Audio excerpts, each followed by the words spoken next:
Velkomin aftur í föstudagsþáttinn. Við ætlum aðeins að heyra af nýjum þætti sem fer í loftið eftir helgina. Uppskrift af góðum degi. Velkomnir Skúli, Bragi og Stefán. Takk. Nú vetrarþátturinn að fara í loftið. Heldur betur. Hvað að frétta? Við þurfum alltaf að sýna þau svæði sem við erum að heimsækja bæði að sumarlagi og vetrarlagi og sýna það að þú getur alveg ferðast um landið að vetrarlagi líka. Ferðamannabransinn, þetta heilsárs business og möguleikarnir. Þetta allt öðruvísi. Já, svona. Ætli sem ekki fá allt aðra líka túrista í heimsókn til okkur veturna? Jú, örugglega. Það áhugamál og svona. Já, þessi sem fíla það að koma í frost og kulda, sko, það alveg. Nú höfum við séð sumarþættina, uppskrift af góðum degi. Þetta sama svona konsept eða er eitthvað breyting? Þetta svipað, sama konsept að núna kannski tökum við meira þátt sem erum á bak við tjöldin. Nú, hvernig? Já, við sjáumst bara, að við séum skilur, þannig að við erum ekkert að fela það að við erum öll saman á ferðalagi. Já, okay. Þó að við séum kannski ekki að tala þá erum við að fara með hann út að borða og svona skilur, þannig að það var svolítið kannski stundum, gæti verið einmannlegt inn í þetta, þannig að við breytum aðeins til og höfum þetta svona. Já, það er meira fjör. Það er meira fjör og já, en náttúrulega bara eins og það er skilur. Og svo fer þetta í loftið hvenær segið þið? Á miðvikudaginn í næstu viku. Þá fer þáttur númer 3 sem fyrsti vetrarþáttur og síðan í vikunni þar á eftir, við erum að bíða í heila viku sem mjög erfitt en við verðum bara að bíða. Þá fer þáttur númer 4. Já, seinni vetrarþátturinn. Og má eitthvað svona aðeins kitla okkur með hvað þetta er, hvaða staði heimsóttu þið, hvað fáum við að upplifa?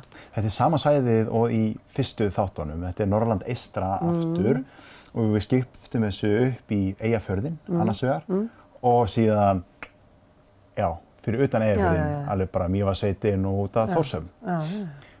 Og var snjór þegar þið tókuð þetta upp? Var búið að snjóa svona rosalega eins og núna? Það var ekki mikill snjór. Sko, ég hefði náttúrulega viljað taka þættina núna, en það bara passaði einhvern veginn ekki í tímaplanið. Við vorum að fresta þessu bíða til snjónum, þannig að við gátum ekki fresta þessu lengur. Þannig að við fórum bara af stað, en það er nú bara staðreynd og það er ekkert alltaf snjór. Skilurðu, við tókum þetta í nóvember og það var ekki snjór. Þannig þið eru ekkert mikið á gönguskíðum eða neitt svoleiðis? Bara alls ekki. En við fáum að sjá snjó í þættinu. Þegar við förum í Mývatnssveit, þá förum við í smá jeppaferð og förum í lofthelli og svona skemmtilegt. Það er snjór á leiðinu þar, þannig að það er ekki alveg. Það var síðasta sem vorum að gera í þeim þætti, alveg bara yes, loksins snjór, annars hefði þetta verið alveg snjólaust.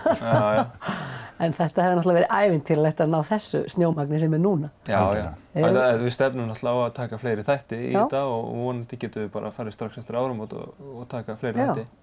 Þannig að við höfum von á góðu. Já, það eru til góðir dagar á öðrum stöðum en Norrlandi eystra. Já, hugsuðu ykkur að færa ykkur set á næsta svæði? Það er allt opið í þessu, sko. Það er bara spennandi að fylgjast með þessu. Takk fyrir komin í þáttinn og segja frá þessu. Við biðjum fólk bara að stilla á N4 á miðvikudaginn. Og Instagram, það er kannski gott að benda á það líka að við erum mjög öflug á Instagraminu, sérstaklega í þessum þáttum. Svona ferðatengdir þættir og við erum að sjá alveg gífulega flotta staði og bæði í stóríinu og myndunum, þannig ég mæli mig að fylgjast með það líka. Kíkja á Instagram. Það er svona bak við tjöldin, skemmtilegt. Takk fyrir komuna strákar, við ætlum að fá smá brot af þættinum hérna.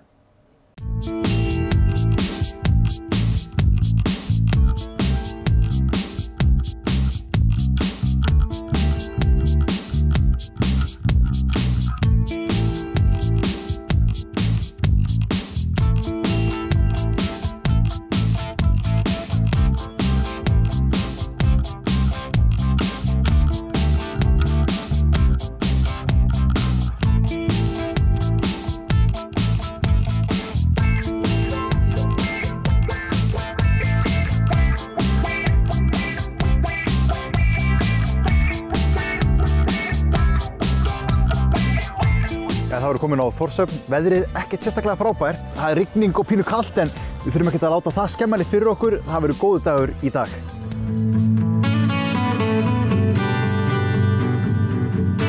Veðrið ekkert spes, ég verð að segja það, en skiptir þetta ekki máli. Það verður að gera eitthvað nýtt, nýjum stað og það er alltaf skemmtilegt.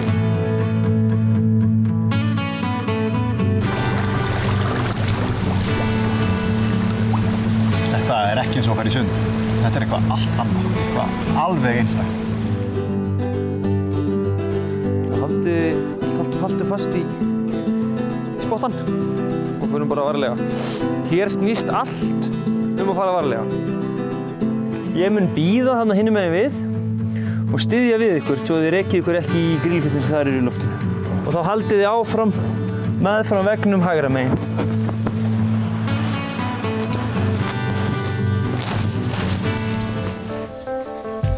Ég veit eiginlega ekki alveg hvernig ég á að lýsa þessu. Það vissi ég ekki alveg út í hvað ég var að fara. En það er eiginlega ekki hægt að lýsa þessu öðruvísi en bara magna. Þetta er alveg ótrúlegt.